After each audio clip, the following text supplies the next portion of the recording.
Good morning and happy Sabbath, boys and girls. My children's story today comes from one time that I was a student missionary in the island of Ponape. During the week, we were teachers and we had to work with students and we got to enjoy them. But on the weekends, well, we had to work at school some more. But one weekend a month, we got to spend time exploring the island. My favorite time is when the principal would take us in his boat out to an island that was a little ways outside of our big island. You see, on our island, the big island that we were at, had no beaches, except one that was man-made. So anytime we wanted to go someplace or enjoy the ocean, we would have to take a boat from the big island out to a little tiny island about the size of your house. And there's all these little islands all the way around the big island. They kind of protected the big island. Well, this one time, about halfway through the year, we went out to a little island called Black Coral. And on this little island, it had little houses that were built up on top of stilts out over the water that we would sleep in at night. And it had a little dock that the boats could dock to and let the people off and pick us up. But come Saturday night, my principal said he was going to go spearfishing. Spearfishing at night? Yes. Where it's pitch black, there's no street lights. The only lights that I have are from the moon and the stars and maybe a flashlight. If you didn't have a flashlight, you couldn't see anything. It was so dark. And he wanted to go fishing. Well, you know what? Who else likes to come out and go fishing at night? Sharks. I knew the sharks would be out there, but I thought, I'm going to have to give this a try. You see, there were some other people with me that said, oh, you have to do it. It's so much fun. It's a little scary, but it is so much fun. You have to go give it a try. So I went and got my fins and put them on my feet. I went and got my waterproof flashlight that I used when I was scuba diving.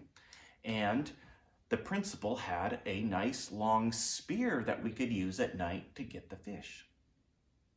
Well, we got into the water. The principal had his spear, his light, and my friend decided to come along, and so we had to share my light between the two of us and the spear between the two of us.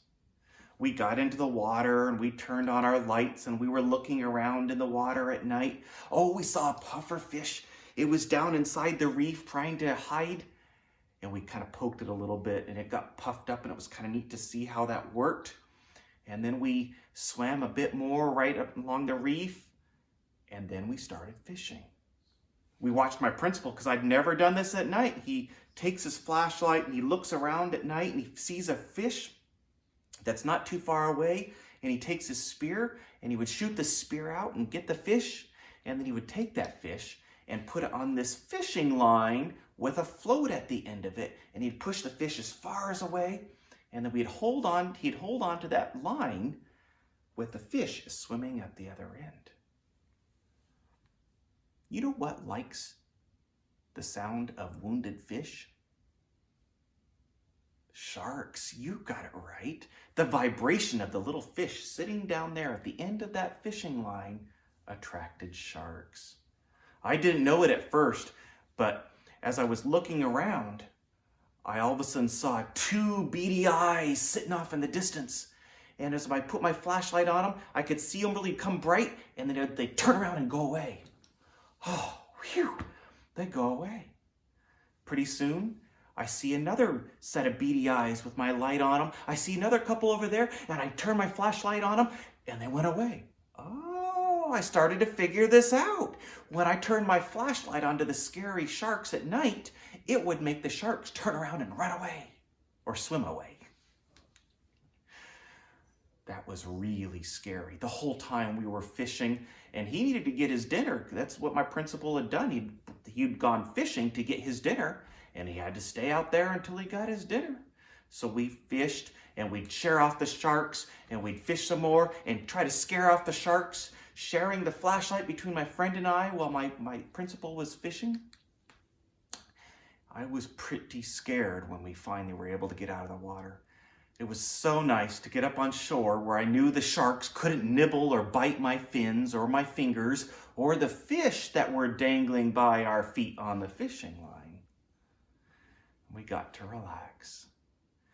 You know, we have a light that we can use. It's not a flashlight.